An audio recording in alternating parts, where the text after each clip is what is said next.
Olá a todos, sejam muito bem-vindos ao canal Por Outra Educação. Eu sou o Maurílio Gomes e é aqui que eu falo sobre uma outra educação escolar, política e comportamental. No vídeo de hoje eu vou falar sobre os 10 problemas econômicos de se ter uma educação como a nossa. E o primeiro problema que eu quero destacar é aquilo que eu já venho falando nos vídeos sobre história da educação, a questão da produtividade. O país ele consegue ser muito mais produtivo quando ele tem uma educação melhor.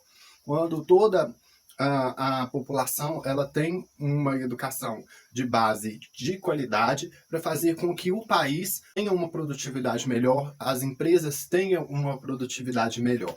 O Brasil ele não tem uma produtividade excelente em função de muitos problemas estruturais. Recentemente, o que faz com que a nossa produtividade caia ainda mais foi os efeitos da reforma trabalhista, que no lugar de gerar emprego, acabou desempregando e piorando a nossa situação de produtividade.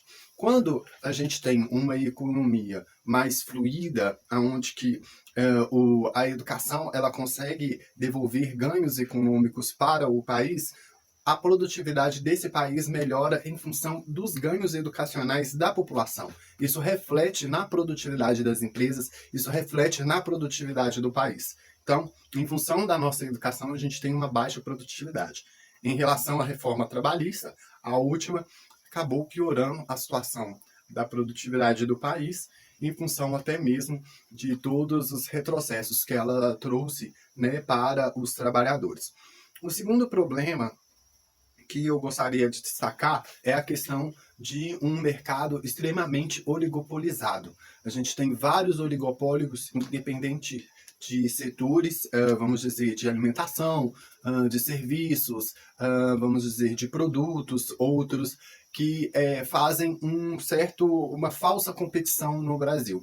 O que seria isso? Os oligopólios vão lá, sentam na mesa e decidem quais fatias de mercado cada um vai dominar, e isso não reflete uma competição entre esses determinados produtos. Vamos tomar um exemplo aqui do sabão em pó.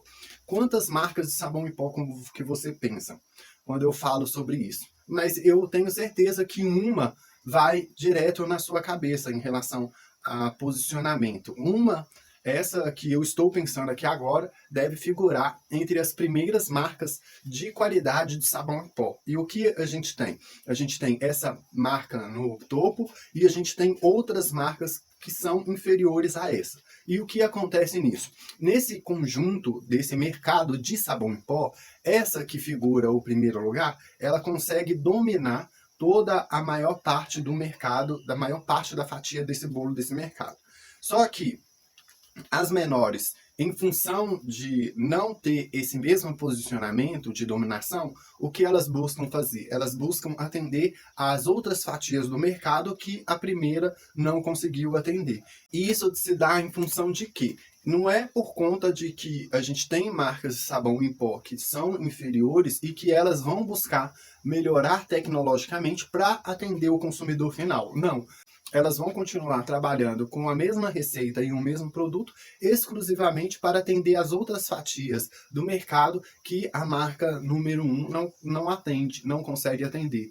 E toda essa mudança não vem em função de melhoria de inovação ou melhoria tecnológica. Ela vem justamente para alcançar aquele mercado ali e cada empresa ficar com a sua respectiva fatia do bolo do mercado de sabão em pó, e não que elas vão buscar melhorar os seus produtos para elas competir entre si. Aqui no Brasil vive uma falsa competição entre as empresas, e se torna aí o segundo problema econômico de se ter uma economia com vários nichos de mercado extremamente oligopolizados, que não traz nem melhoria nem para o país e nem para a população, porque não faz com que essas empresas desenvolvam produtos melhores. O terceiro problema econômico é a questão da competitividade. A gente tem uma falsa competição dentro do mercado interno do consumo brasileiro. Quando se coloca a questão do mercado externo, junta tanto o mercado interno quanto externo, o país ele não é competitivo com relação a outros países. A gente não tem uma competição A gente não tem uma condição de competitividade econômica com os países que estão no topo do mundo, né? A gente se fala de um país emergente. Aí, quando vai colocar a questão de novas economias que estão surgindo para integrar as cadeias de produção, é aí que a gente não tem essa condição mesmo de estar com uma competitividade melhor. A gente só é competitivo na questão da alimentação. Não tem outros setores econômicos que façam com que a gente tenha uma competitividade muito grande para alavancar os negócios e investimentos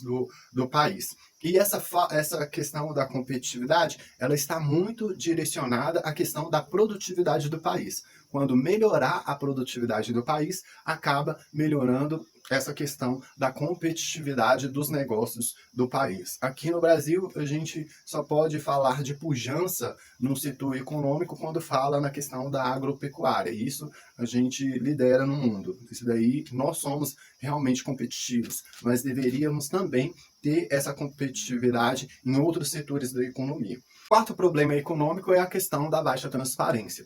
O brasileiro ele já tem no seu histórico uma capacidade de se envolver com vantagens, benefícios, facilidades. O brasileiro gosta muito disso. E a questão aqui da transparência dos negócios fica muito a desejar, até mesmo por uma certa, vamos dizer, tendência a gostar de vantagens, gostar de privilégios e facilidades.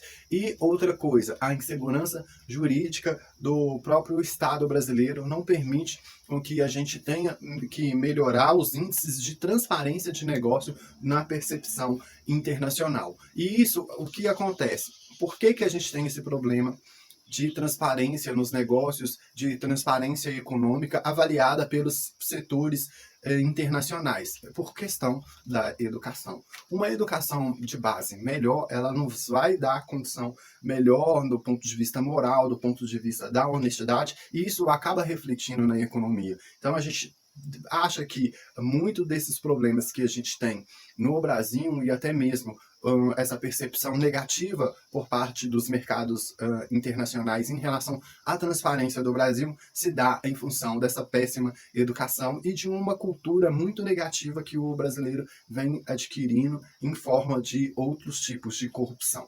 O quinto problema de se ter uma educação como a nossa é a questão da dependência econômica. Como nós não temos uma economia mais dinâmica, mais diversificada, estamos presos à dependência das commodities do agronegócio.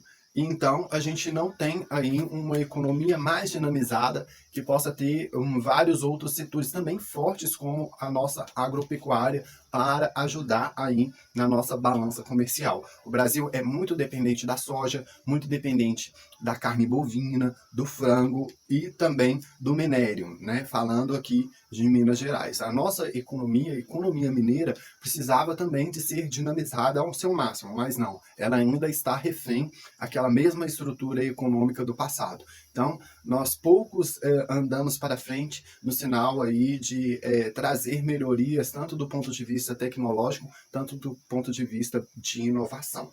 O sexto problema econômico de se ter uma educação como a nossa é a incapacidade de receber investimentos de longa maturação. O que significa isso? Investimentos que tragam resultados no longo prazo.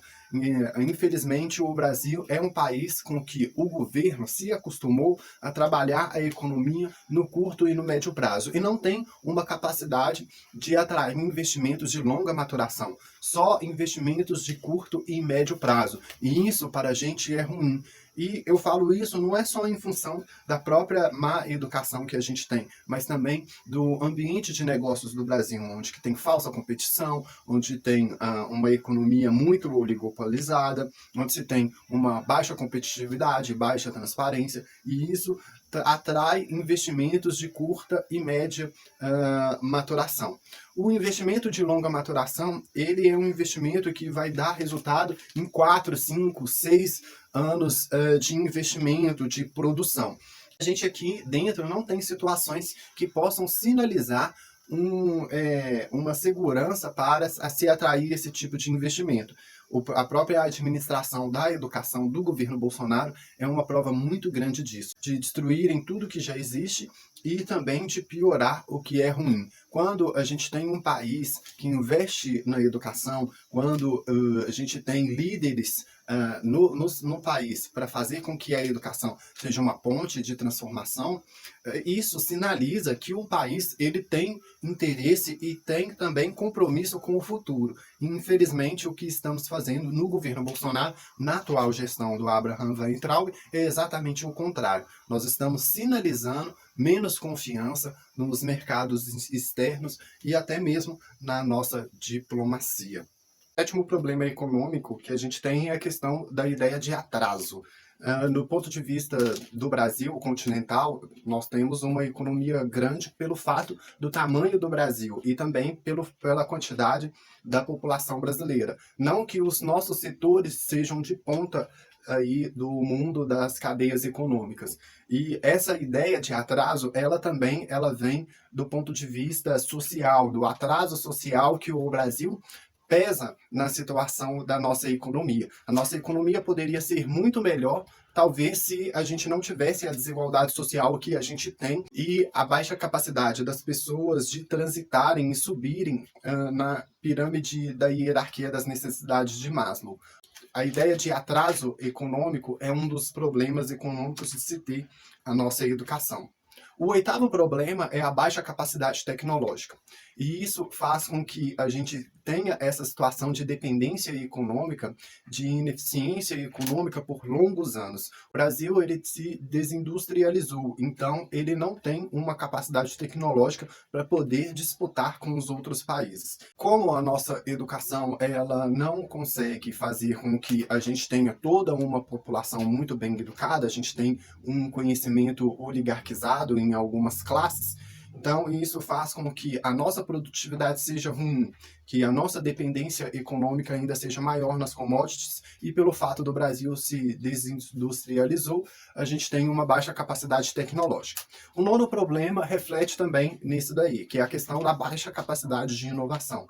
Pelo fato da gente ter uma economia muito oligopolizada, uma dependência econômica muito grande também, e a gente tem uma baixa capacidade de inovação, em função até mesmo da própria educação e dos problemas que essa má educação conduziram na questão econômica, como a falta de competitividade, a ideia de falsa competição entre as empresas e um tipo de economia extremamente oligopolizado. O último problema econômico de se ter uma educação como a nossa é a questão da desigualdade de renda. Aqui, muitas das críticas que se fazem ao capitalismo, elas não têm pé nem cabeça, porque quando a gente lida com o dualismo do Estado com o capitalismo, a gente imagina ou pressupõe um Estado que consegue corrigir as distorções do capitalismo, e isso dentro de uma visão social-democrata. Mas aqui, no Brasil, o Estado brasileiro ele é um produtor de distorções. Então, não tem como ele absorver as distorções do capitalismo e as corrigir para que isso impacte menos a sociedade. No Brasil, o Estado ele é um indutor de desigualdade porque ele concentra renda, ele não distribui renda. E quando joga a questão educacional no campo da renda, é ainda muito pior. A China ela tem melhorado o salário mínimo e a renda dos chineses em função dos ganhos educacionais. Então a gente precisa aqui melhorar muito a educação para que ela chegue aí e melhore a situação da renda. A renda que é o primeiro fator de, vamos dizer, movimentação econômica. Aqui no Brasil, todo o ganho de renda se deu em função de uma transferência de renda para o salário mínimo. Se a evolução educacional tivesse acompanhado toda essa transferência de renda do governo Lula para cá, a gente estaria em uma situação bem melhor. Então é isso, galera, é o vídeo de hoje. São aí os 10 problemas econômicos de se ter uma educação como a nossa. Se você não se inscreveu no canal, se inscreva aí e ajuda a gente a construir essa comunidade em defesa da educação. A gente se encontra em outros vídeos. Muito obrigado por assistir até aqui. Até mais.